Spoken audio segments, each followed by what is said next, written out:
میرا آپ کا کیا رشتہ ہے؟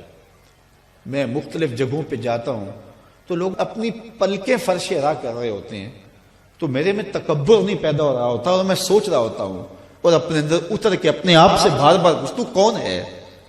کیا اوقات ہے تیری کہ تیرے لیے جو ہے وہ لوگوں کی آنکھیں جو ہے وہ پاؤں میں بچتی چلی جا رہی ہیں اور چھونے کے لیے لوگ بےتاب ہے؟ کیا تو ہوتا کون ہے؟ تو پھر میں یہی سوچتا ہوں، اندر سے آواز یہی آتی ہے کہ تیرے میں کچھ نہیں ہے لیکن تیرے لبوں پہ نام حضور کا ہے، تو اس نام کی وجہ سے ہمارا رشتہ ہے۔ آپ کے لیے میرے دل میں جذبات ہیں، محبت ہیں۔ میں ساری رات کا تھکا ہوا بھی صبح دوڑ کے آپ کے پاس آ گیا۔ آپ سے مجھے کوئی غرض ہے؟ آپ سے میں نے کوئی پیسے لینے ہیں؟ مجھے کیا غرض ہے آپ سے؟ کوئی ووٹ مانگنا ہے کل میں نے آپ سے؟ صرف اس لیے میں آیا ہوں کہ یہ میرے حضور کے ماننے والے ہیں، ان کو خوشی ہوگی، ان کو تسکین کو۔ ہمارے استاد ایک شعر جھوم کے پڑھا کرتے تھے کہ محمد کی وساطت سے محبت تیری میری ہے، محمد کی وساطت سے محبت تیری میری ہے، محبت اصل ہے ان کی نہ تیری ہے نہ میری ہے، محبت اصل ہے ان کی نہ تیری ہے نہ میری۔ ہزاروں قومیں وجود میں آئیں دہر میں خشک و تر کے رشتے سے، ہم نے بنیاد دوستی رکھا یاد خیر البشر کے رشتے سے۔ اس رشتے کو کمزور نہ ہونے دینا، اس کو مضبوط رکھنا۔ اور دوسری بات میں آپ سے یہ کہوں گا کہ کبھی بھی نماز میں کوتاہی نہ ہونے دینا۔ 5 گانا نماز یہ ہمارے اوپر لازم کی گئی ہے اور یہ بیماری میں بھی اس کی معافی نہیں ہے، سفر میں بھی اس کی معافی نہیں ہے۔ پانی نہیں ہے تو تیمم کر لو، کھڑے ہو کے نہیں پڑھ سکتے بیٹھ کے پڑھ لو، بیٹھ کے نہیں پڑھ سکتے لیٹ کے پڑھ لو۔ حالت جنگ کے اندر بھی اس کی معافی نہیں دی گئی۔ تو کبھی بھی نماز ترک کرنے کی غلطی نہ کرنا۔ یہ میرے حضور علیہ السلام کی آنکھوں کی ٹھنڈک وَجُعِلَتْ قُرَّةُ عَيْنِ فِي الصَّلَاةِ، اور قلب کی راحت تھی۔ جب بلال حبشی کو اذان کا حضور کہتے تو کیا ارشاد کرتے؟ سنیے لفظ ارحنا یا بلال، بلال اٹھو اور ہمارے دل کو راحت پہنچا دو، یعنی اذان پڑھو اور ہمارا دل جو ہے وہ ٹھنڈا ہو جائے، ہمارے دل کو تسکین پہنچے۔ تو 5 گانا نماز اپنی زندگی میں شامل کیجئے۔ اللہ کی رحمتیں اترتی ہی اس کے اوپر ہیں جو نمازی ہوتا ہے۔ جو بے نماز ہوتا ہے، اللہ اکبر، حضرت سلطان باہو فرماتے ہیں اسے تو خنزیر بھی پناہ مانگتا ہے۔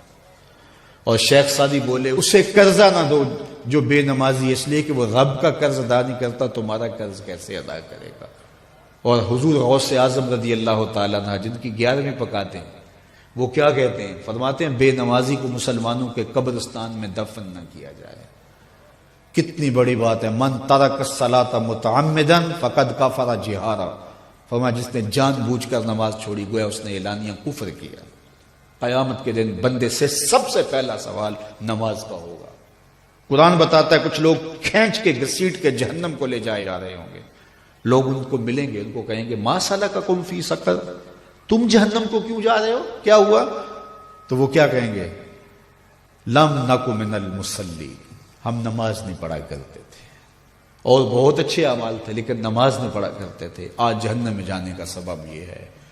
میں اللہ کی بارگاہ میں دعا بھی کرتا ہوں اور آپ سے اس عزم کے اظہار کی امید بھی رکھتا ہوں کہ آج کے اس اجتماع میں آپ عزم مصمم کریں کہ آج کے بعد نماز نہیں چھوڑیں گے انشاءاللہ۔ اتنے زور سے کہیں کہ شیطان کا کلیجہ پھٹ جائے۔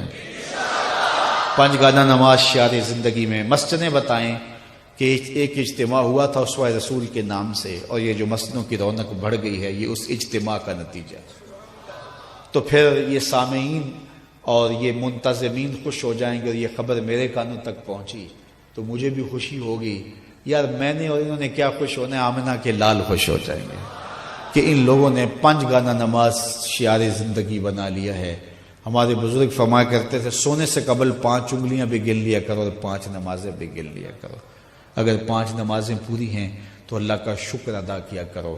کسی کا حق غصب نہ کرنا، کسی کو تکلیف نہ دینا، حقوق العباد کی سختی سے پابندی کی تلقین کی گئی ہے۔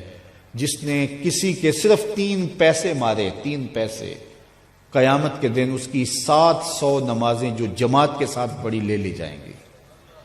700 نمازیں صرف ایک ٹگے کے عوض میں لے لی جائیں گی، 3 پیسوں کے عوض میں لے لی جائیں گی۔ تو اب مجھے بتائیے کہ اگر سویر سے لے کر ہم شام تک فراڈ کر رہے ہیں، دھوکہ کر رہے ہیں، لوگوں کے کلیجے چیر رہے ہیں، ہمارے جملوں کے نشتر لوگوں کے کلیجے پھاڑ رہے ہیں، تو پھر قیامت کے دن کس کس کا حساب دیں گے؟ کتنی کو نمازیں ہمارے پاس جو ہم دے کے جان چھڑائیں گے؟